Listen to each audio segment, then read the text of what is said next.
Hey, what's going on guys? I'm Dr. P and welcome back to another video. Now today we just got a new update. I'm going to go over everything that got nerfed. I'm also going to talk about a lot of subtle hints Epic has been dropping, and they have been dropping them left and right all throughout the game on Twitter, all over the place. So I'm going to break that down all for you right here in this video, so make sure to stick around. Guys, you have been killing the support on my channel lately, and I really appreciate it. If we could hit 2,000 likes on this video, that would absolutely blow my mind, and it would mean a lot to me. Of course, what's a video of mine without giving a shout out to the Fruit faction, those of you who have been supporting me as a creator.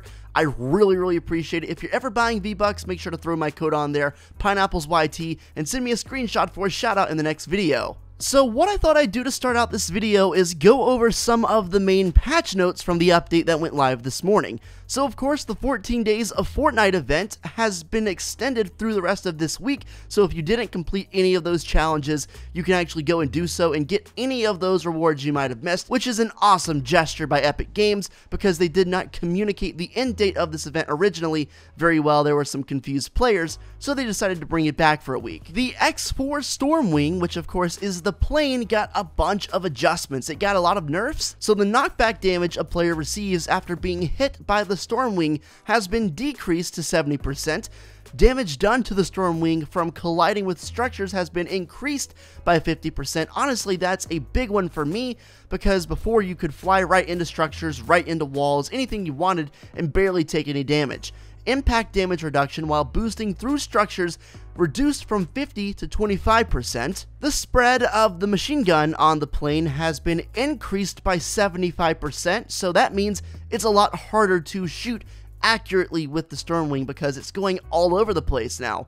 The Stormwing spawn chance has been decreased to 80% from 100%, so that means 1/5 of the spawns are no longer there. And the X4 Stormwing is no longer able to fly above the max build limit. All in all, I think these are very fair changes. Lots of people have been complaining about the plane, and this touches on all of the overpowered aspects I thought the plane had. You can no longer just go willy-nilly flying straight into structures because you're going to take a lot more damage, it's harder to shoot, and there's just plain and simple less spawn points. So I'm actually very happy with this, and I'm excited to see how this impacts the gameplay and changes it for the better. So of course the new weapon we got today was the suppressed sniper rifle. It's available in epic and legendary variants. It can be found from chests, floor loot, vending machines, and supply drops. It's a single shot scoped sniper rifle.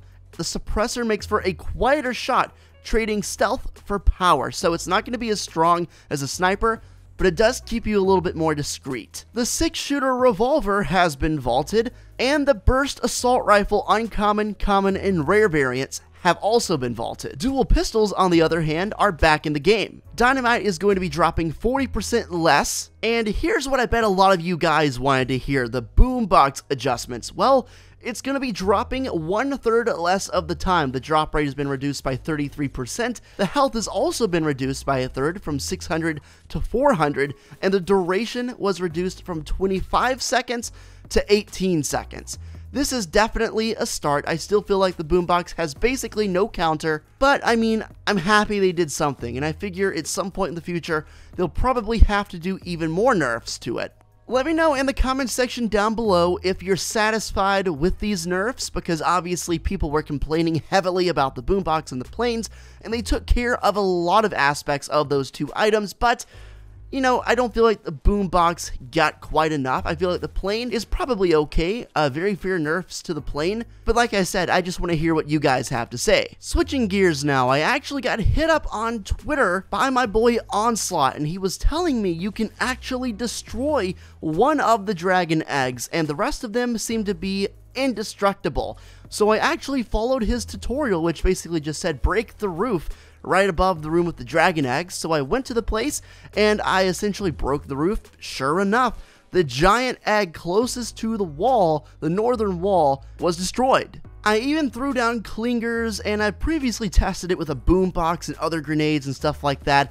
The rest of these eggs do not go away regardless of what is impacting or affecting them. So I wonder if that one singular egg being able to be destroyed means anything at all. It could be a very simple glitch and mean nothing, but then again, knowing Epic, it could also very well mean something very important. This is me just thinking out loud here, but what if possibly 4 dragon eggs are going to hatch and the one that I destroyed is not going to make it? Or maybe on the flip side, that 1 egg could make it and those other 4 could not. Obviously, that's me just talking out loud, but I'd love to hear your theories on why you think possibly one of the eggs is able to be destroyed. And go try it for yourself. Go and see if you can destroy any other egg besides that one I showed you in the video. I think it's pretty much impossible. I got another tweet by the homie Echo E Gaming, and he pointed out something super interesting. Donald Mustard's Twitter, his location actually says the dungeon, meaning probably, almost certainly actually, that place that is currently melting underneath Polar Peak, that exact area with the dragon eggs. This isn't the first time he has changed his location. He's previously changed it to the iceberg, the in-between, stuff like that, you know, hinting at what's going on in the future. While we already knew something was going on underneath Polar Peak, it's pretty much 100% confirmed that the area underneath that castle has major storyline implications. Otherwise, he wouldn't have changed his location. Also, it's confirmed to be a dungeon. We pretty much knew that anyway, but if you look at the definition of a dungeon, there are actually 2 that are applicable.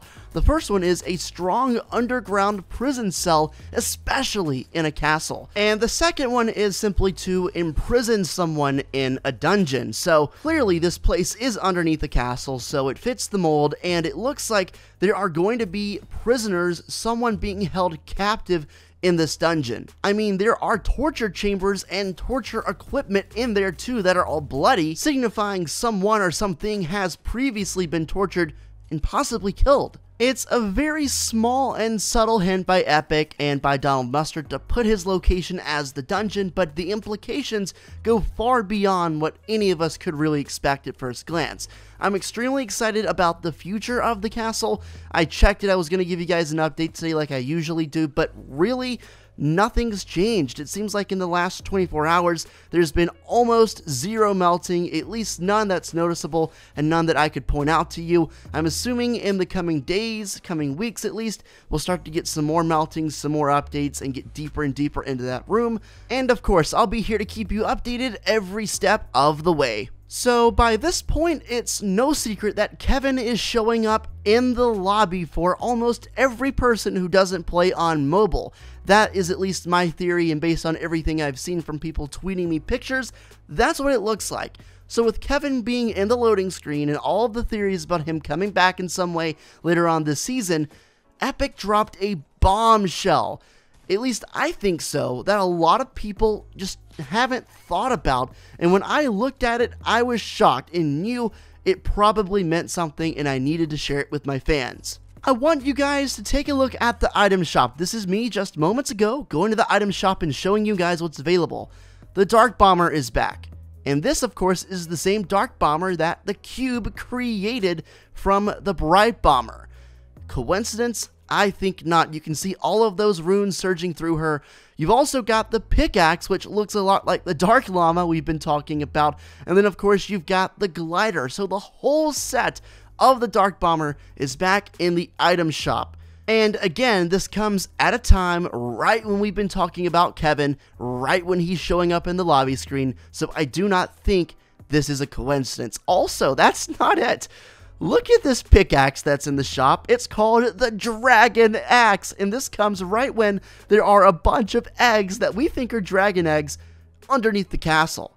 Literally, Dragon Axe, and the description is forged in dragon fire. But wait, there's a third part to this. That's not even it. Look at the skin available to the left of the Dark Bomber, Oblivion. There's also the Criterion skin. These, of course, are the female versions of Carbide and Omega, who are the main stars of Season 4. And ironically enough, The launch of the rocket in Season 4 was the catalyst for the cube, otherwise it wouldn't have existed. This is pretty crazy stuff and definitely should not go unnoticed. It's almost like they're trying so hard to tell us what's going on, and all we need to do is look at the details. It's also worth pointing out that Epic tweeted out a picture last night talking about turning on that two-step security for your account, which, by the way, I recommend you do. But the picture they used to tweet it out was actually the visitor, who, of course, was the one who launched the rocket. These hints just keep coming back and keep coming full circle, and I can't wait to see what happens. Make sure to subscribe to the channel to stay up to date with everything going on in Fortnite, and tap that like button if you enjoyed the video. Thanks so much for watching, and I'll catch you in the next one, and until then, peace out, my friends.